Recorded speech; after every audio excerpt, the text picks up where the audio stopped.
68. So to me, Randy was my best friend. I didn't give a damn, didn't give a shit what, you know, what bracket he was on.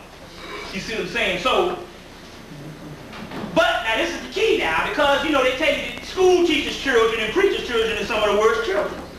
So like my great-grandmama had 16 children, and all the brothers, all the guys was preachers, and all the women was teachers. So therefore I was bad as hell on wheels. But now it's a different type of bad. You know, we was bad outside of the mama. You know, in front of the mama, in front of grown people, that's a whole other world. You behave yourself. Now behind them, you tell the devil. So anyway, when I was young, we used to, in elementary school, we go downtown, and you put it in a stove, I could get it out of the stove. Now Randy, on the other hand, was holy sanctified, and he really didn't steal. But I turned Randy on to stealing. But when I did it, I opened up a can of whip ass, because I didn't have to steal no more. I went on retirement like the 6th grade. Randy would go in there, and Randy had a damn pleather jacket with a line cut out that bitch. And man, he could put a guitar up in it, didn't matter. Anyway, as time went on, I got into junior high school, you know, I started getting into women and all this kind of thing. I started kind of getting out of the little thing, you know, this little phase, you know. And I started getting out of it. Plus, I started getting to the point where I started getting scared. I started saying, man, we're going to get caught. But Randy had no fear. So I let Randy do all the stealing for me. I got a brother that's a year younger than me. He had a gang of little boys. He always hung out with boys little so they could look up to him. So he had some guys that be like 3-4 years younger than him and all. They go and steal for him. So this is some wild stuff, let me tell you. It all shapes up. So anyway, I got out of all of that, because then again, on the other hand, I knew better. So as I became into my teenage years, I started getting out of that because I was into girls and all that type of thing. So what happened is I got into junior high school, and Randy missed too many days, so I think he stayed back in the 7th grade, and so he basically quit school. That summer of '77, I think I was in like the 9th grade or something. Just got out of 9th grade. Randy was wrestling and fell on his head for a little while. He kind of went off, standing behind the house with a Bible in his hand. So to make a long story short, Randy came back to his senses, but Randy was out, and I was in high school. I went to the 10th grade, 11th grade. Randy at that particular time was still stealing. So Randy had gotten to the point he had graduated, he started breaking in certain people's houses. So the kids, look, was still mine. 1 or 2 houses and whatever thing is, you know, mainly white people houses, never stole from black people. So, if there's any consolation in that, no. You know what I'm saying? But these days, you know, shit. But anyway, so I'm in high school and all, and I think I was in the 11th grade that year, and and the cops in the town had this ring. They was breaking in banks, they was breaking in department stores, and it was like 7 or 8 cops. And they was stealing, just robbing, mostly white, 1 black brother. Anyway, they was robbing people blind. So Randy broke in the house and got caught. So the town was terrified at that time, and they had to make an example. So as a result, Randy got 15 years. First offense now. Still young, got 15 years. 3 months later, they caught the damn cops. But yet Randy is in school, so the scene shift. So I'm in college at the time. And like I said, I go to college and stuff, and I found out to make a little system, and I said, well, hell, you know, I get them loan papers and stuff, and I said, I want to get to Atlanta. I didn't go into one college. I said, I don't have no money. I said, I know what I do. I go and get a loan, get in school, get 3 hots in a cot, and I'm on the thing, you see, so go to another school. The key is the whole time that I was in school, about 8 years, that I was a professional student, you see what I'm saying? I was about to get my damn pension, you know, just have a place to stay. You know, after I got what I got, I was making in lunchroom and stuff, so. The same time I'm in school, Randy's in jail. So, I go to New York City. I'm getting ready to go to New York City because I was designing shoes at the time. So the brother named Roger Bowman, this white Jew, told me, he said, well, listen, what you need to do is you need to come up and bring your designs. And you come up on this wall and you got to pick out all your shoes. And I'm like, well, shit, I know what my shoes look like. He said, you don't understand. It looks different on paper than when they come back from Italy. So I had to fly to New York with all my stuff and go and get my shoes off the wall and then get paid. And I did his fall, fall '88 collection. So anyway, I fly home to right before I go, and they say, hey, Randy's out. Now it's interesting. Randy gets out of prison the same time I get out of college. You see what I'm saying? We go back home, and at that particular time, Randy at that particular time, for some reason when he got in jail, he decided he wasn't going to mingle with anybody. So for some reason when Randy was locked in a room for 15 years down there by himself and kept himself. So when Randy got out, Randy went back to the time, and a little beyond the time he got caught, Randy went back to the time when we were in the junior high school. But yet Randy is in like a 26, 27-year-old body. But his mind is like a Jew, so we got to tell Randy, they don't wear them big ass shirts with them people on it no more. Them, you know, with them long, you know, the shirts from the 70s, them old silk shirts with all them people on this shit, you know, them long ass butterfly tops. So Randy, they don't wear those shirts no more. Randy, you got to learn how to shave, man, you know, this kind of thing here, you know. So we literally had to bring Randy into the doggone late 20th century. So, late 20th century. Anyway, Randy's coming along, whatever, long story short. In 1988, I started having a series of visions. I didn't think they were visions. So I used to just get up under the music and start jamming the music, and I just thought I was thinking this shit up in my head. I started seeing these pictures, these same Egyptian temples, the temples that I was showing you in the book. I started seeing these temples. So I started having these visions of these particular temples and all. So I started having these visions. Now, I didn't know they were visions. I just thought, well, man, I just get up under the music. I was thinking I was just making this shit up. But then again, it's even like Devil Blair said, if the shit doesn't exist or it can't be done, you couldn't perceive of it if it's not real. You see, so anyway, the vision is that the spaceship comes and it looks like the scarab beetle, Kefra. And it comes down, and I get in the spaceship, and I'm supposed to be going back in time. So when I go back in time, when I get back to Kemet, when I get out of the spaceship, it's still got the same old ruins. And I'm like, well, hell, I'm like in 1988. I didn't go anywhere because all this shit is ruined. You know, is ruined. So now, as a result, and I didn't bring the colonnade this time. I sold some the last time. But as a result, only thing that was new was a colonnade. Now, anybody know this is a colonnade? Anybody know what a colonnade is? They got one right down middle of town, right up by Planet Hollywood. This is a colonnade. If you ever see this particular structure, you know, and you go through it, it's a colonnade. They got one downtown. Anyway, this is your pi symbol. We talked about that the last time. They said the Egyptians didn't have pi, but this is your pi symbol. Well, anyway, I saw this colonnade there with all this Egyptian writing on it, and it had a doorway in mahogany wood, but the doorway was locked. Now, I knew if I could get the chain off this door, if I stepped through the door, maybe something else would happen. So I'm wrestling trying to get this chain off. Meanwhile, there's an old ragged shack, and they got some slaves on the shack sitting on there, and they're waiting for me to get in this doorway. So I finally get in the doorway, and when I step through the doorway, it's damn near like the Wizard of Oz. You know, when the house falls down from the black and white, and she opened up the damn door, and the shit is all in color. Well, when I step in the doorway, I'm in the other dimension of 2,000-3,000 years ago. Meanwhile, the Egyptians or the Canaanites, they were watching me trying to get in there in the doorway. So what they do is, as soon as I make it through, I see all these particular black people, all dressed up in gold and all hooked all up, and they going crazy. They are hollering and you know, going crazy because they're glad I made it through. Meanwhile, I look back and the slave family is on the front porch crying like a baby. Because I guess they're glad I went. So it represents two dimensions merging together. So the people get me, grab me, put me on the shoulder. They're going to take me to the Pharaoh, which is seated in front of a temple that looks like this, the Temple of Luxor. So the Pharaoh is so they're going to take me, and it's a long procession, and the temple is about from here to the West End Mall. So soon as we walk, and by the time they get me to the temple, I see the Pharaoh and his wife sitting out there. And I'm going towards the actual temple, and when I get up on the Pharaoh, guess who the Pharaoh is? Randy Brown. Randy Brown. You see what I'm saying? So the moral of the story is, you know, it's just like all of us, we great people. So I visioned this thing, and it wasn't until I got deeper into the consciousness, and I did a year on studying Egyptian art, Canaanite art, that I saw some of the same temples in some outer print books, or in some books and some old paintings that they first did when they went up into Kemet before the paint fell off. I saw some of the same temples I saw in the vision. So I told this story. You heard this story before, some of the people. Anyway, the first of 97, the government comes and get fucking Randy Brown.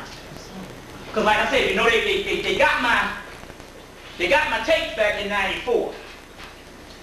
And so the first of 97, the government comes and get Randy Brown. So what they did, they set him up. He works at this little, like a locker thing. They kill hogs downtown. You know, they kill animals, you know, meat packing plant.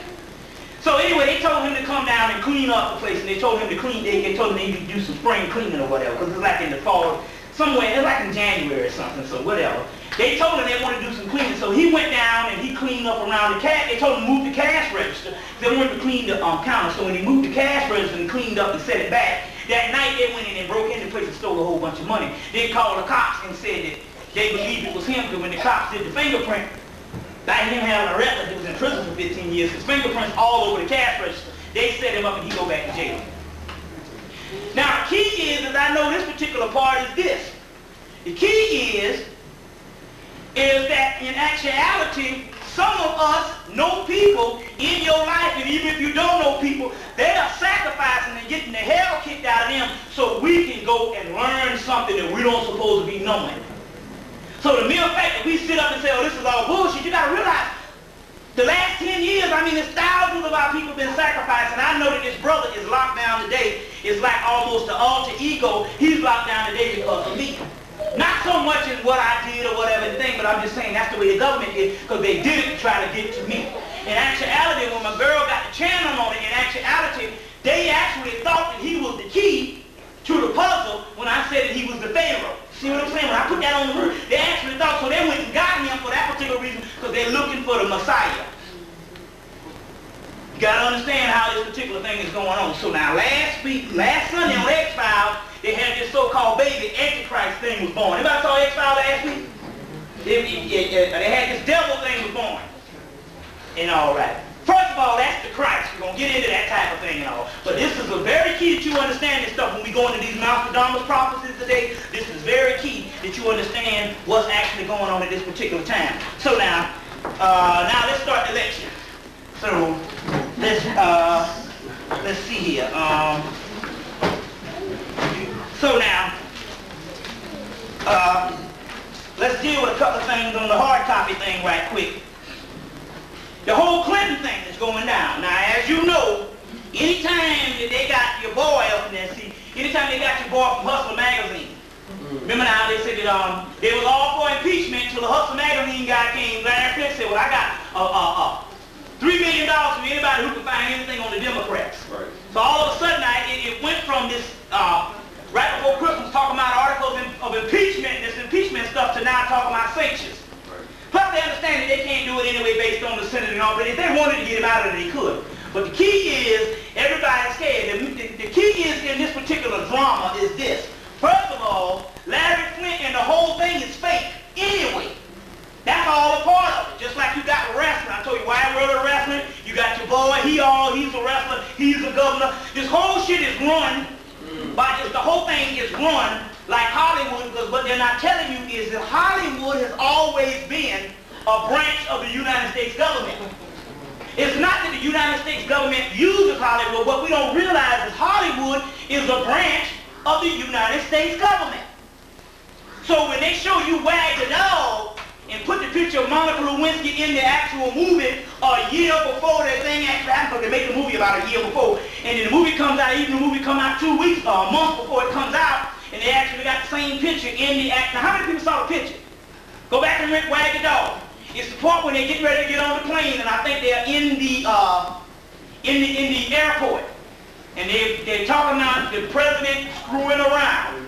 They show a picture of him and the same little person with the black tam on. It's a little blurred, but it's in the actual movie. You check it out, because I met the brother at Book Nook the other day, and you saw it for yourself.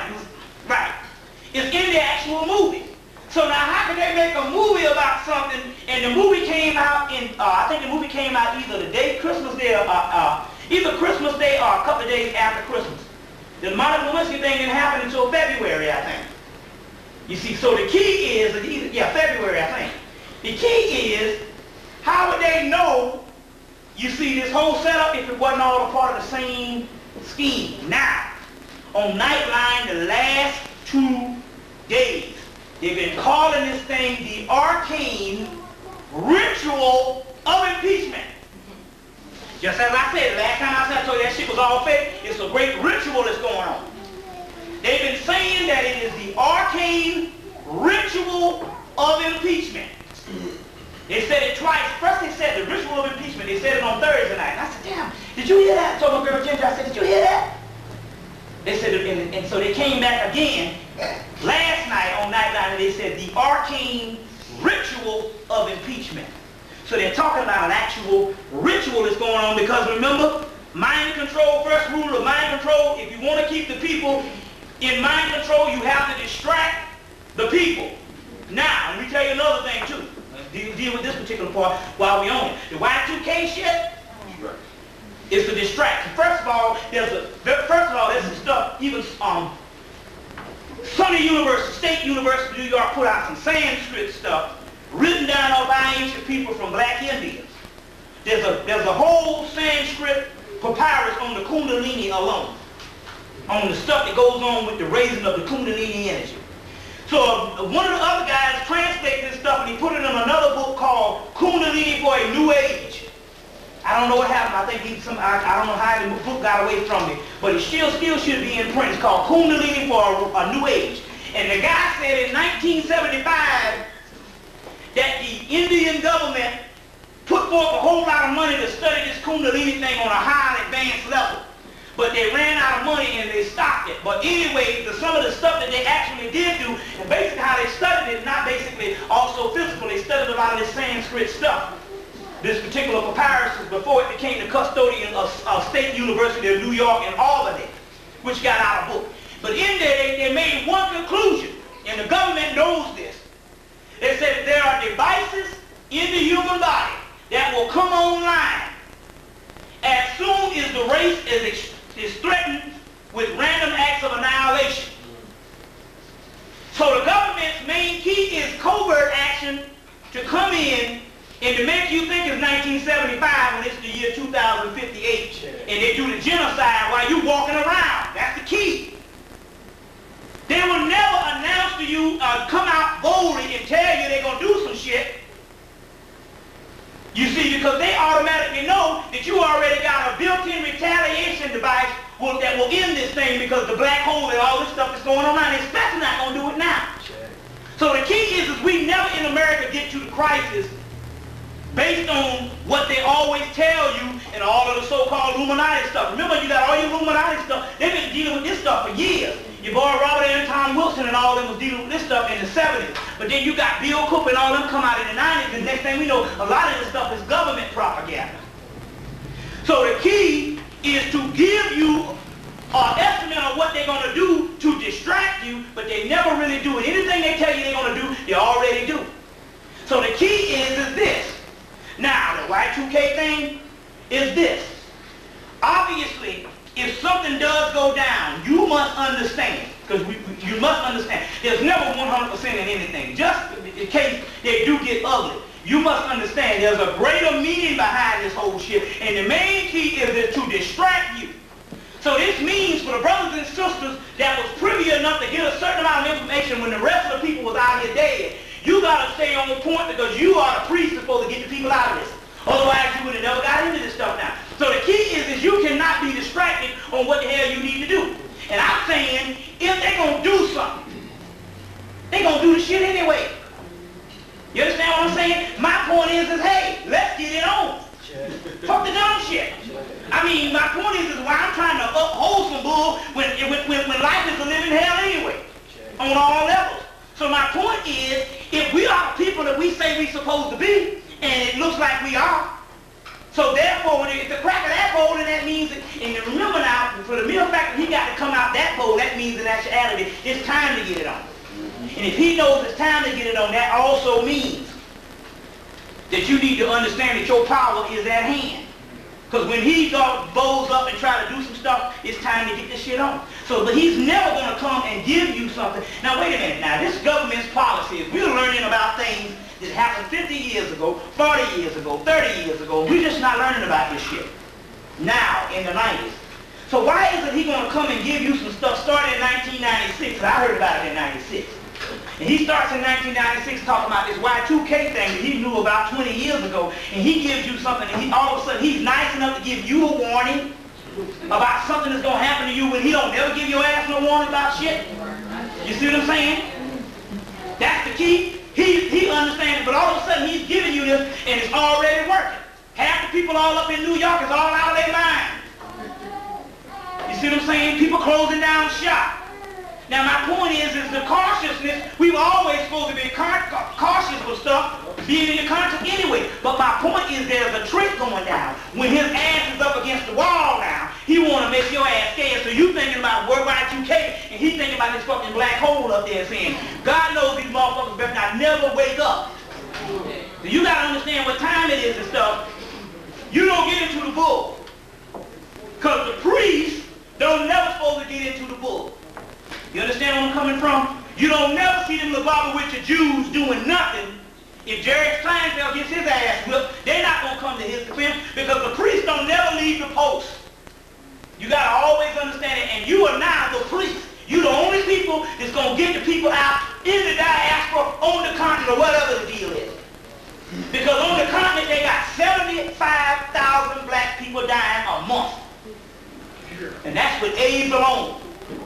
They got 3 million to 5 million black babies dying every year. The continent is underpopulated. You can take every African from the continent and fill it in one state in America. And that's what they're not telling you, and I already told you this, because the continent is a jigsaw puzzle. You can't travel all over the place. Get on a highway and go from one place to the other. But by it's a jigsaw puzzle, they only got few blacks in the main cities. They have killed out the entire interior of Africa. Now remember I told you that during the Million Woman March, I saw that city that they built over in Africa that was huge. It made New York look the shame, and it's brand new. And then I said that, and then all last summer, they was making money, trying to get money to pump back into Africa to rebuild that city. Now I talked about that. Now I think I said it the last lecture. This November, I'm up in Trenton again doing another lecture, and two sisters come, a brother and a sister come up and say, well, we check out everything you say. We go and we study on it. And they said, we need to tell you that we met a sister from Kenya, and we asked them, do they know of any type of new city over there that they can't get to? And she said, it's interesting you said that. She said, there's a place even in Kenya that there's a certain section that we cannot go. She said, but yet that section, they got hundreds of planes flying daily in that particular area. You see what I'm saying? In that particular area. So we're talking about the only people that is able to override this cracker's ass is the people that was privy to this knowledge in the last 10 years up to this metaphysical thing, and that's you, the black people here in America. You see what I'm saying? The black people here in America. You got to understand that.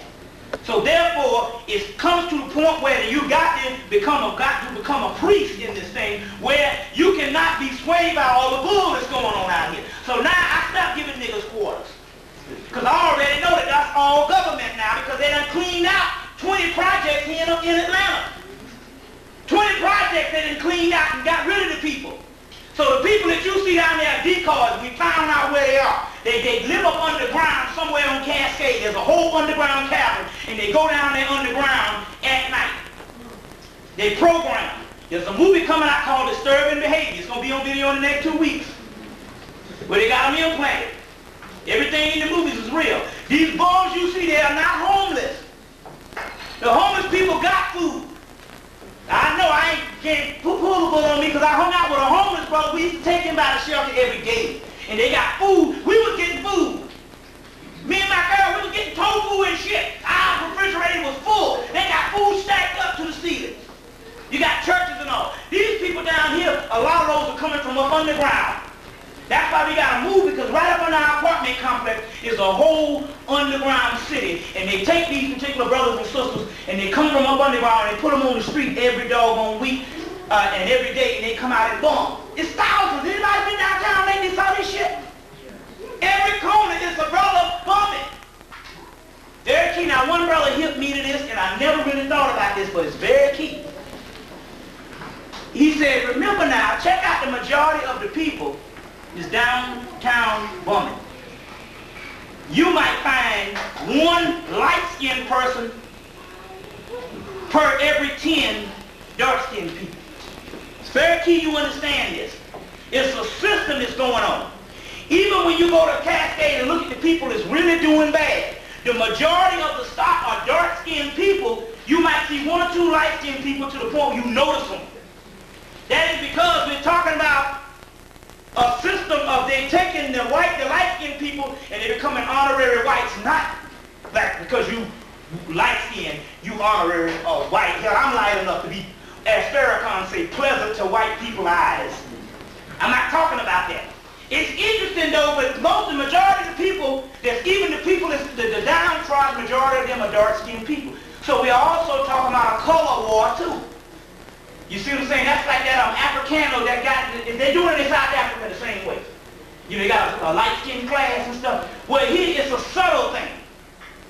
But it's very key. But my point is, it's a whole system going on, and a lot of the ones you're seeing on the streets, those are professionals, but a lot of those are implanted agents.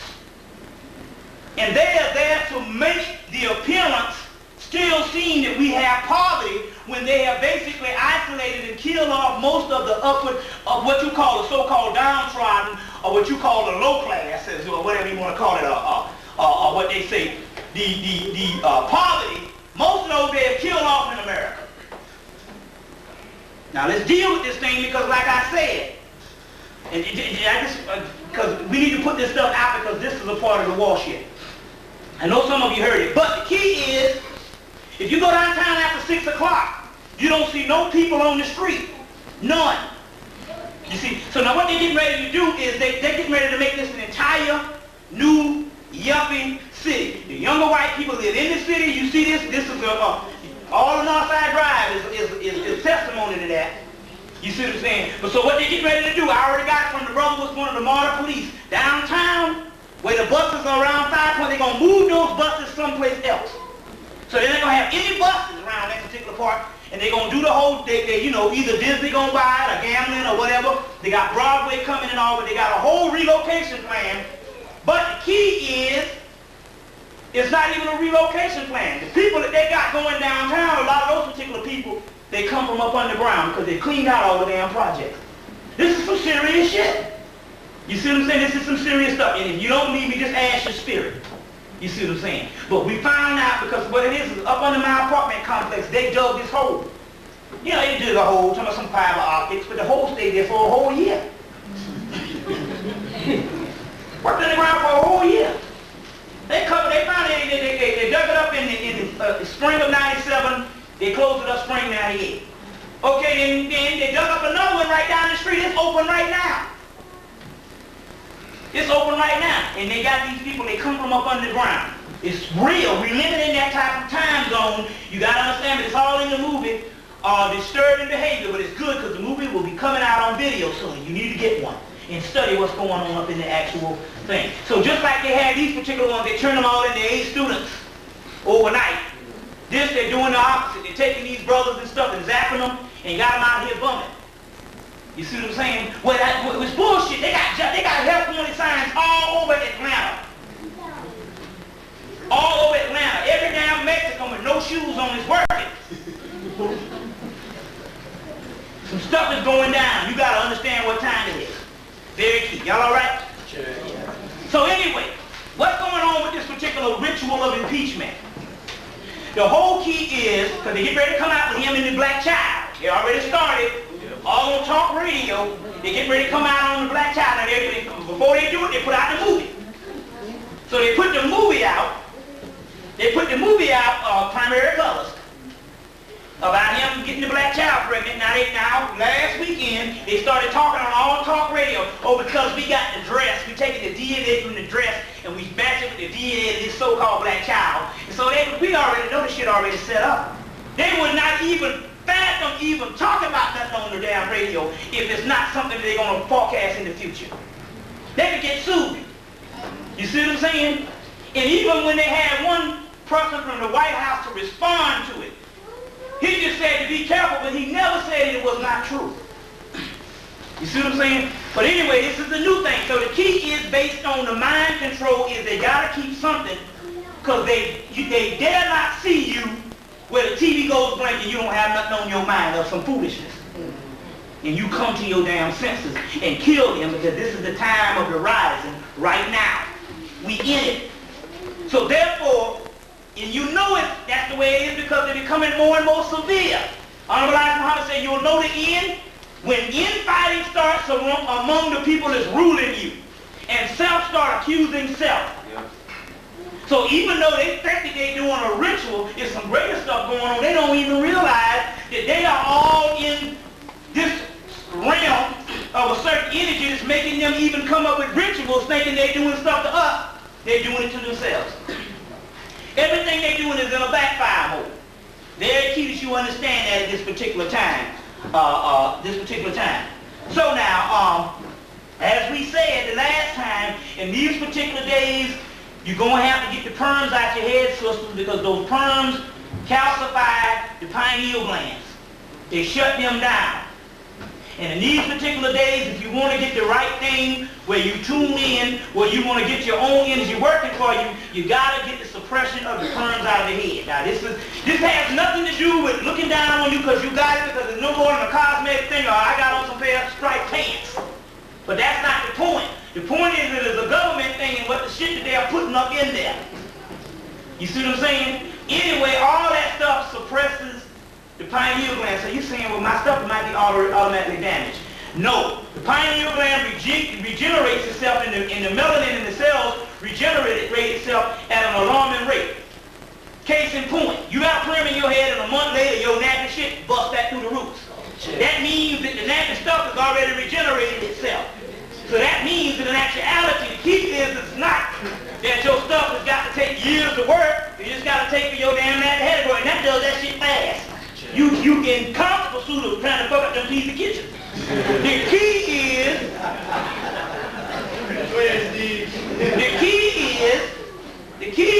is not to keep doing it. That's why there's a liquor store and a perm shop on every corner. It's all form of the government. And you gotta understand what time it is now.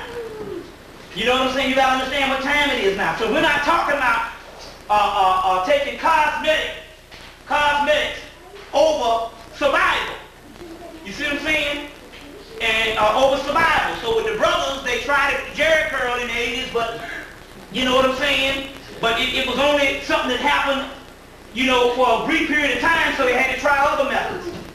You see what I'm saying? So it's very key you understand that. Now one sister, know what time it is. Conscious sister, go take her child to the damn doctor to get it immunized, and the child goes into doggone seizures and almost dies. What about 2 weeks ago? So I mean, this is serious stuff. Don't go to the hospitals for nothing. Like I say, get you some Boone's Farm or some machetes. Get you some candles if your ass dying. Get you a ukulele or something, some Al Green, and just get the hell on off the planet. Serious business. You don't need to be messing around these hospitals. Because you'll come out just like one brother said. He said, they had me in the hospital. His brother told me in the underground. He said, they had me in the hospital. And I believe they cloned me. He said, because I had a rash on my arm of some rough, scaly skin that's been on there all my life. But when I came out of the hospital, it was gone. He said, they had this thing on me, this machine on me the whole time. He said, I couldn't move. He said, I believe they cloned me. So I'm trying to say, this particular time, you don't need to be going to the butcher shops. Very key you understand that, because you are the ones that are the people that's in the war, and the war been started. Very key. You see what I'm saying? So now, let's deal with some things right now. See if I can get some, I got two things I'm working from right now. Let's see here. So what we're going to do is we got the hard copy mixed in with the other stuff, so as we go along, we can deal with some of this particular stuff. What's going on with Cuba? Huh? Cuba. With the Cuba thing? Yeah. I don't know, but it's interesting. I was up in that book, and some white boys talking, saying, I think we need to go in and take China over now. What the kind of shit is this? You know, before they become a world power, I'm like, well, wait a minute, what kind of people is this? And it's funny, it's like I'm in the barber shop. up in there. Brother up in there talking about Saddam Hussein, which is some other fake stuff. Why do they do that same stuff during the winter solstice? You know what I'm saying? Now the whole key is it's a ritual thing going on. You got the Saddam Hussein thing going, you got the actual impeachment going, and you got Clinton, who was the chief agent up in Israel with the Arab, the Christian, and the Jew meeting at the same time. Now you know the whole world is run. Arabia got half of them. The Vatican got another half. You see, and Israel got another half. This is a big ritual. Now this ain't got nothing to do with you and your Bible, because world organized religion is a tyrannical, male chauvinist murder cult that keeps the world oppressed. So this ain't got nothing to do with your Bible. So you people up in here that read the Bible, this ain't got nothing to do with the Bible. It ain't got shit to do with these crackers and the way they're ruling stuff right now. Same old missionary bull. But anyway, they up in there right before Christmas, and they got the Christian, Bill Clinton, because he represents Southern Christianity too. You see what I'm saying? That means your branch. Good old ham-hock Baptist.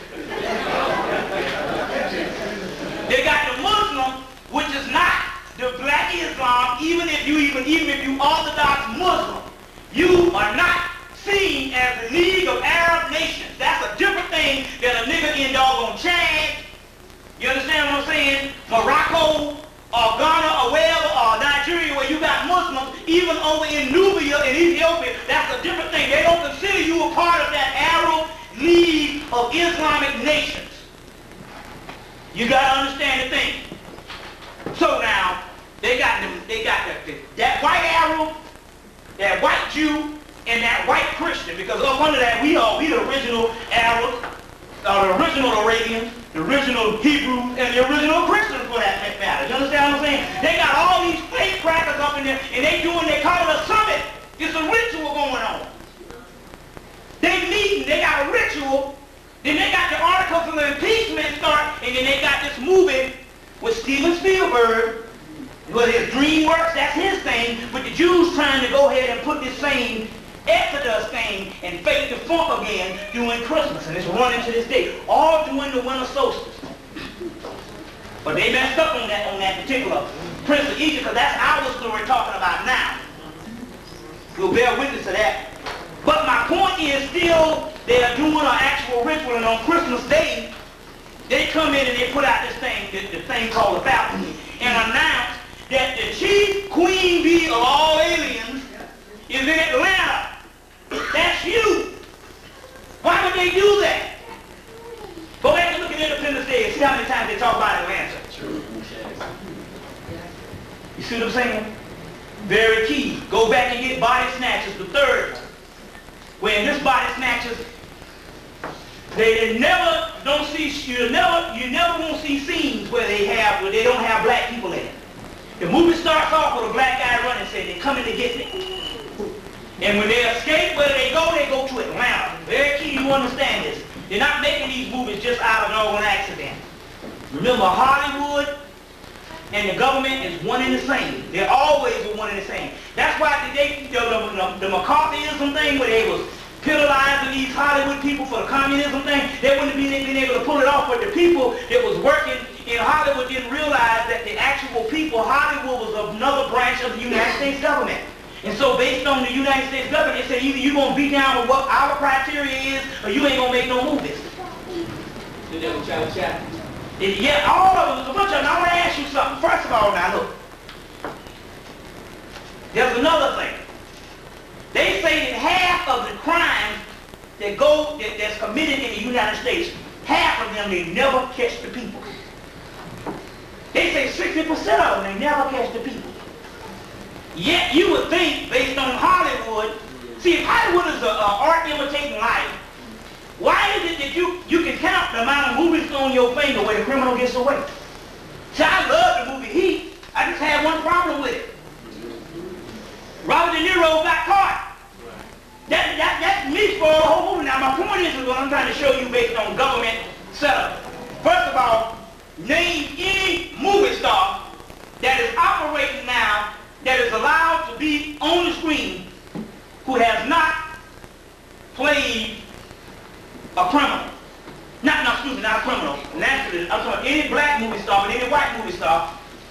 has not played a police officer.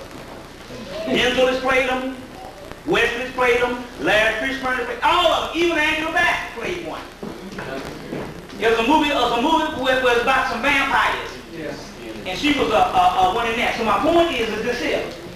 If they were trying to imitate reality, then sometimes it would mean that half the movies you would go to see, the criminals would get away.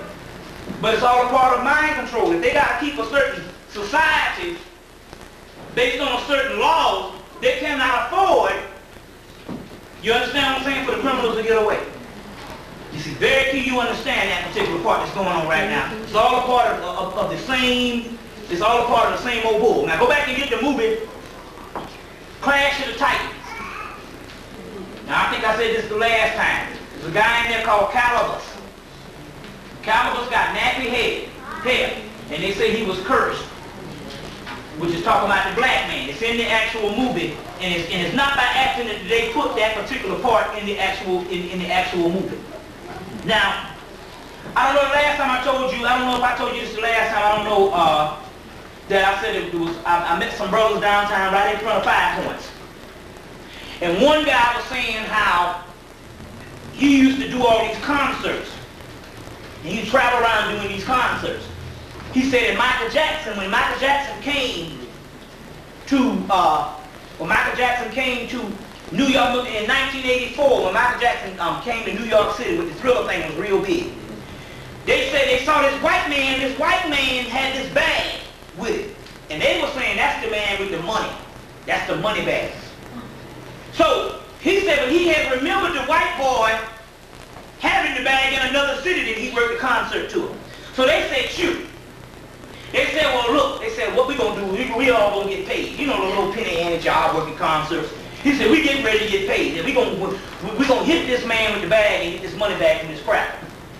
So they said when they went and hit the man for the bag, it was a damn transmitter in the bag. So immediately, because there wasn't no money, they put the shit back and just went on about their business. They didn't want to damn do a good job and they ain't got no money. So, you know. And then they said they figured it out. The man, he said, and he saw the man at all these concerts, and this man had this radio, this transmitter, a white man that followed Michael Jackson all around. Anyway, supposedly he said that there was Michael Jackson had an implant in his head. And so he was implanted, and they said another thing was happening, so they was messing with him, and that's how he started getting all these nose jobs and all that kind of stuff, and started going crazy. So they said apparently his parents and them got fed up with it, and they said Michael is going off the deep end. So what they did is they went to Farrakhan. I think it was in the early 80s, early 90s. They went to Farrakhan. And so Farrakhan and a group of other people, I think they said they kidnapped Michael and took him to see Farrakhan. I think Farrakhan was in the area or something. So they kidnapped Michael, because remember now, Jermaine Jackson was in the nation. So they were trying to find out what happened. I think Jermaine Jackson suggested we need to go take him to see Farrakhan. So they kidnapped Michael and went to go see Farrakhan. Farrakhan and I think his wife and them, they got in a circle and they start praying. And they said immediately after they start praying, they said the energy broke that chip in his head. And right after that, he started coming out dressing like the Pharaoh and all that stuff, you know, and all this here. And then right after they broke that chip and all, that's when they put out the whole child thing. They probably had that anyway, but my point is that's immediately they put out that whole pedophile thing. You see, you know, but it was interesting. The brother, I knew the brother was on the up and up because I used to work a concert tour when I was in college. And some of the things that he used to say they used to do was the same things we used to do when we was working on the tour. You know what I'm saying? We'd go in before they set up and they'd eat lunch and a whole lot of stuff, you see. So my point is what he was actually saying, was very key. Now it's interesting because there was a brother named Hemmitt, I don't know if he's here tonight. He was saying that he was told to go back and listen to the lyrics on the Michael Jackson's Thriller, the song Thriller, that they got Vincent Price on there. Now it's very interesting how they had to stop this thing because Vincent Price made a movie called The Haunted Palace. And this movie is about letting back the great old ones, which is us, supposed to resurface and retake back the earth. And he was doing this ritual and all this stuff to take back the great old ones. And he told them, he said, we don't really know what we're doing, we just obey. It's all in the movie. But anyway, there's a lot of stuff that was actually going on at that time. And then he did the Thriller video. You see, he did the Thriller video. And you know, he did all that at that particular time with the Thriller thing. If you look, this was right before the time when he bleached his skin and cut off his nose. You see what I'm saying? He cut off his nose. So that's very key that you understand that at this particular time. At this particular time. Now, let's see a couple other things here we're going to deal with. We're going to deal with a lot of movies, because we got to go back and you got to get these movies now, because a lot of this stuff is coming back. The key, case in point. The movie you want to go see that is more relevant now, remember, I don't know, I guess we're going to have to do this because I don't know how we're going to do it. I think that if I can pull it off, I might be able to get enough of the books. But you must get a hold of that mind control book, Mind Control in the United States. I have a copy of it. Yeah, that book is more relevant today than it was in 1984 when it was written. But the key is, right now, what you need to do is you need to go back and rent the movie Demolition Man. Yeah, it's a lot of them. Go rent the movie Demolition Man. See, sometimes you need your own copy. You see, to either buy it, because you need to rewind it over and over and study the language that's going on. First of all, one of the keys is this. We know that the Georgia race was run this year. This whole Georgia thing was run based on Indian parole. You see what I'm saying? Now, for the people that wasn't here last time, we're getting a recap on this, on what's going on. We know that they're trying to end parole, and they got this black, what is it, lieutenant governor or something? What's this guy? Lieutenant general, and he's fighting for this whole thing, to end parole. Now, in the movie Demolition Man, when they unthorn Wesley Snipes, the guy turns to him and says, we ended parole a couple of years ago. Very key. So the movie came out in 93, and this is an estimation of what's supposed to go on at this particular time right now. Now, they were talking about ending parole for real now. Now, I'm going to be in Milwaukee, speaking next week in Milwaukee. The brother that I'm going to up there saying they're doing the same thing up there. And this is the ongoing thing around the country. And if they're not ending parole, the parole boards are making sure that you don't get out. Now, when I was in Trenton, there was a brother that works in Trenton. He's over the whole union. He's like one of the head of the union for all of doggone New Jersey, or a certain part of New Jersey. And he said, look, this is the key. Well, number one, they're privatizing these particular prisons, which they're saying now, don't let them out. We just build new prisons. You see what I'm saying? So now the key is, with this particular parole thing, if they end parole, now the key is they told you that there's no factories in the United States anymore. They told you they all went to Japan and they all went to Mexico. Right. But yet we know that every damn Mexican with no shoes on is running across the border every day. If all the damn factories was over there, why are they coming over here to work in the United States when there ain't no jobs? You understand what I'm saying? The key is those factories and all that particular stuff is going underground. Now this is the most interesting thing that I learned since the last time I talked to you. First of all, these factories, they have gone underground and they are now going into the prisons. Now this is the most interesting thing. They got one prison organization that they say making all this shit called Unicode. Now, this is the key. Let's say that you are Lucid Technologies, just hypothetically, and you decided that you're paying too many people too much damn money. You know what I'm saying? $15, $20 an hour, that's the labor. Then you got salary, $40, $50, $60,000. Okay? So you say, well, hell, I can cut out the doggone labor thing by just dealing with the salary. These are the people that push it commercially. You know what I'm saying? But as far as the labor, which is still 15, 20, 10, you understand what I'm saying? We can cut that in half and get free labor.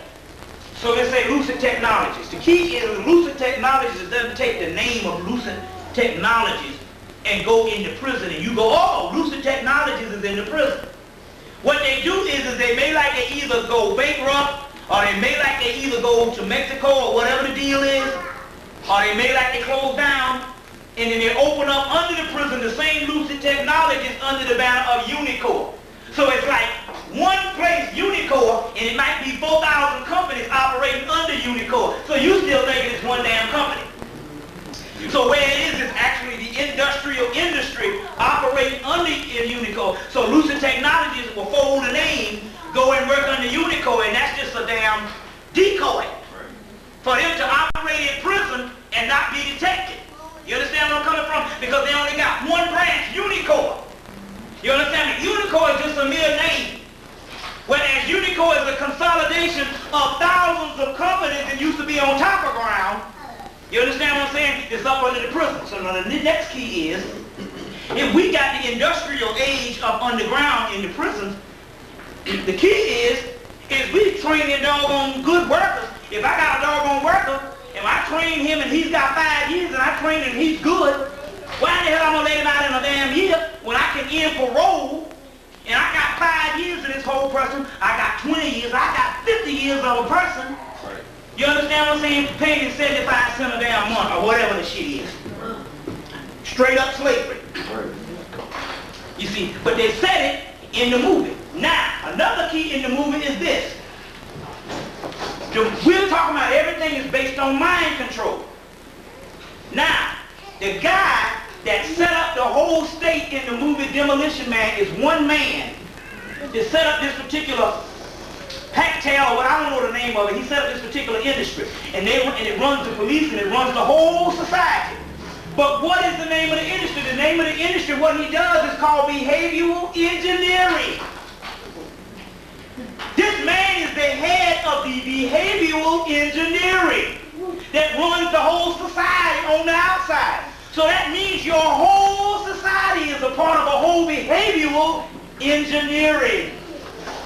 You understand what I'm saying? Then you can understand how they can go and fight Saddam Hussein in 91 and don't kill him, and then bring him off of their ass up every damn 2 days. And you still believe America is the same. Because we are all a part of mind control. You see what I'm saying? So it's in the actual movie, and then they say what? They had the other ones, they got to live up underground. You see what I'm saying? Just to get food. You see? But what? Now the other thing is this. In the movie, they give you the quintessential criminal, and it is Wesley Snipes. Simon Phoenix. First of all, the word Phoenix is the Christ. You didn't hear the word Phoenix, so why is he Simon, what's the guy named? Simon something, he's a magician during the time of Rome and Greece. Simon Magus. So his name is Simon Phoenix, which is the Christ. But they're telling you what he is, the quintessential epitome of the most horrible criminal on earth, and he is black. Psychological. You see what I'm saying? He is black. Then they go in and they say this particular gun and this particular thing was happening during the urban wars of the late 20th century. Urban wars. You thinking it's some little gang wars, they say urban wars. That means that you didn't know that your ass was in a war. It's all in the movie. But the key is, you gotta go and you gotta study every little word that's actually going on in the actual movie. Now, how many people got the mind control books? Remember in the book, they said that the first thing they're gonna do is they're gonna shut down the music. Because the music has a lot to do, based on the rhythm, has a lot to do with how much particular melanin is produced by the pituitary gland. Although the pineal gland produces the melanin, the pituitary gland determines the flow of how much melanin to get to whatever part of your body. Okay?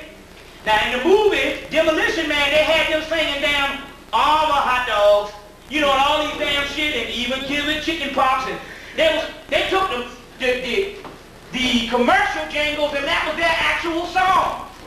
So they were actually regulating how much they can actually deal with this particular mind control based on without enough pituitary gland activity or pineal gland activity submitting a certain thing that will wake their asses up. So they had them in a zombie-like state. That's what all this new black music is. You see what I'm saying? Burger King is doing that. They're going back to the old stuff. Yeah, see, not only that too, I'm wondering about that too, because let me show you. Because that's very interesting. But all all this new black music is really not music at all. Now, if you want to get, see, they took a whole section of music. See, our music was, see, there was some yogis said that the new religion in the future was supposed to be a music. And so somewhere from the 70s and even the late 80s, they was getting ready to go into this stuff. Black people was creating. It's called creative physics. Creative physics is what they call melody. It's called creative physics in the book Sign and the Serpent. The sign of the serpent marked alpha. So that's a new word, creative physics. So they were getting ready to create this stuff, and what they did is they said, no, we can use this rap to shut down that. Now I'm going to show you what I'm talking about here. Rap obviously was a music that was out long before the actual okie-doke came as far as the conspiracy. But what they said they could do is they could make rap so popular, or what they can do is they can literally go in and they can shut down the R&B groups, mainly dance music, and experimental jazz. That's why they give you the Kenny G. You know they call him Kenny G the father of jazz now? That motherfucker blows a kazoo. That's called instrumental R&B. They calling him the father of jazz. But there was supposed to be new experimental music coming out. And what they did was they shut it down. They only got, for the mainstream. Now we're talking about mainstream, what the masses get. They only got rap and slow music, these girl groups that can't sing worth a shit. Be 10 of them and they sound like one person. And remember, the music is always boom, chick, boom, nothing real major. Now, your experimental stuff now, they got it in alternative. If you want to get experimental stuff, you got to go to what is called acid jazz. See, they done renamed it. It's regular the same R&B stuff, but it's called acid jazz. You go to Tower Records, they got a whole section called acid jazz. So so you got the guy girl India Davenport. They got a group out called Count Basic. Got some awesome stuff. You see what I'm saying? Including, if you even look at your girl, Erica Badu is a form of acid jazz. She just, that was just one piece that was able to break through. You see what I'm saying? But there's some stuff on that that's make her stuff, put her shit to shame. But my point is they got that in a whole other section, as well as experimental rap is never the stuff that you really hear. You understand what I'm saying? It's never the stuff that you really hear. It's always, but the stuff that they got on top is all a part of the mind control shit. You see what I'm saying? It's all a part of the mind control stuff. So it's very key that you understand that, but it's all in the actual movie. Now the key is with the movie, you got to understand how these things go. These are actually library volumes that's coming out in theatrical release and in video release, and you don't understand what's going on. So they'll make one movie, then they'll take part 2, and they won't release it about 2 years later. So the sequel to Demolition Man came out in the fall of '93. The sequel to that didn't come out until the spring of '95, which is called Judge Dredd. Same movie, it's just a sequel to it. Now it's interesting because Judge Dredd deals with the whole cloning thing. Now this is very key about the Judge Dredd thing. In the beginning of the movie, they're telling you to eat recycled foods. Very key. Which bears witness what I told you the last time, how they're going to get all this red meat. It's meat. Out in the white community, it get old. It gets old. They go and wash it. See, what you can do is you can get a lot of the rot off of it if you put bleach on it. This is shit they can do. There's a lot of stuff to do with meat. I've seen them do this stuff. You can go and put bleach on it and it can get some of the smell and stuff off of it. And what they do is they go and get that red meat and they wash it, and then they go and but once you put you put that meat in water, it's gonna turn straight brown, especially after it's been frozen. So what they do is they wash it, and then they go and they dye it with that red dye number 2. They put that on it and they take that shit straight to A&P. And all the black community, because I was wondering, I was like, wait a minute, now, hey, wait a minute. We in the West End, and they got 7 steaks on a damn thing for $6. All pretty and lean and red, no fat nowhere. I'm like, wait a minute. They got 5 steaks. I thought steak was the white man top shit. They got 5 steaks for like $4.99. I'm like, what the hell going on? But the meat's so pretty, it don't even look like the stuff that the crackers got when it was new. They dye it. Because I know it's that, because even if you look real close, even the bone is red. I didn't figure that stuff out. But anyway, in the movie, they're dealing with the recycled food, they're dealing with the law, like they're saying that in the future, the cops will be the judge and the jury. Well, as you know, around the country, it's shoot to kill. And they are the judge and the jury. And then they showed the whole cloning thing. You see it went on, and there's a whole lot of stuff going on. So that's one. So that's the particular one. Now remember, your two top people are the Macho Man. One section of Hollywood, they went with Sylvester Stallone. The other section went with Arnold Schwarzenegger. So he did his stuff even before Sylvester Stallone. And you get his first movie, he got Running Man. Came out fall of 97. Fall of 1987. Then summer of 1990, the sequel to Running Man is Total Recall. You take both movies and put them together and you got a sequel. Now they just went and did it with Terminator 1 and Terminator 2. So I'm trying to tell you is all this stuff, they're putting it right in the movies. You see what I'm saying? It's right up in there. But you got to go back and look at that Judge Dredd, because never before this particular stuff, but the ending parole, they talk about it at the beginning of the actual movie. Very key that you understand that at this particular time. The movie Highlander, the Final Dimension, which was the last one, is interesting because the last Highlander, the Final Dimension, he had to go fight Mario Van Peebles, and Mario Van Peebles was playing a form of Set Tiger. You see what I'm saying? But this was, you see what I'm saying? But as we go into this particular stuff, Set Tiger is a form of the Christ, and I tell you that. But anyway, it's always some stuff like that. Now, there's another movie out. There's a movie that they basically just straight up castrated the black man. Let me show you, let me get the name of this movie. There's a movie out, let me get the name of it. It's called In the Company of Men. Anyway, this movie is a very sexist movie on the white man masculine views against females, period. But it's interesting in the movie because the movie just shows how this white male dominant mentality rules the whole corporate world and everything else. And even if you white and want in, and you're a female, on other things, you play into the realm of him.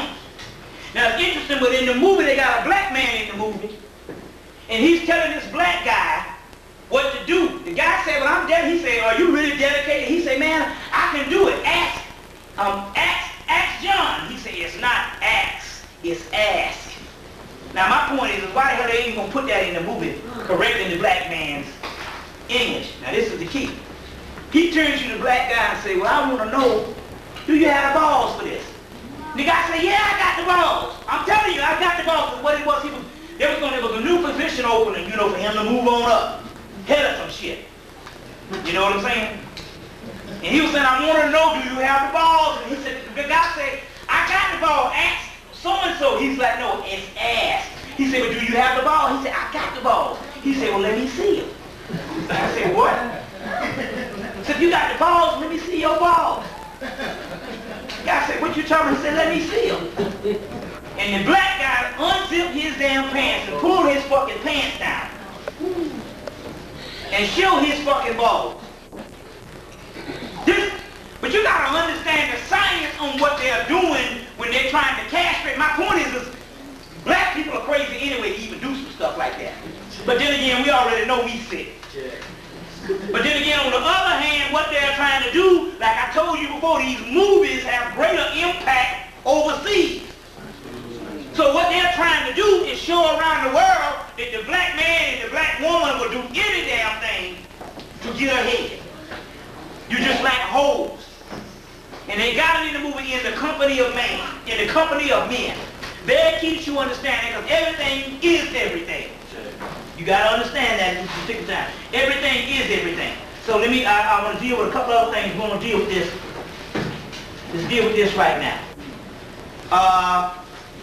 This is this. In all the movies, and I said this the last time, in all the movies, they're going to be killing the bug. They did it in Men in Black. They did it in the movie Mimic, was about a bug. Starship Troopers was about a bug. Was about a bug. Even in the movie Mars Attack, remember when they came down, the spaceship landed and it had these little things and it looked like a little bug. The relic, they talk about the bug. The bug, as you know, is the scarab. The scarab beetle. So the bug, in actuality, the scarab beetle is also a representation of the black man and black woman's soul. So when they're saying they're killing the bug, they're talking about killing black people.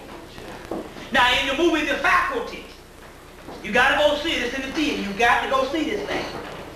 But see, you got it all wrong. See, you already trained. You going to train to root for good. That's how you don't catch the shit. Always root for evil. This is happening all over the country, and we need to do one thing too. Too often people come and they will open up a certain venue for us to go and have a place to gather. And then what happens is after the novelty wears off, we stop coming, certain things happen, and you don't support the things, and then what happens is the people start losing money, and they go in the hole. Now, the key is, we got whatever black speakers we got out there, it doesn't matter, all of it is relative. I'm just coming and telling you the occult side. Somebody might come in and talk about diet. Somebody might come in and talk about liberation or revolution. That's not the point. All of it is relevant. The key is we got to have a forum for it. But some of these particular people come, it might cost money. So my point is, too often, the person comes out and they put themselves out for black people, and then the people go in the hole because they spend all the money, and they don't really get nothing in return. Case in point, there was a sister from Detroit, named Elaine, and she was having all these conferences, and she was bringing all the speakers. That was in 94, 93, 94, but she got in financial trouble, and Detroit didn't get no speakers, I mean, as far as on the caliber, as far as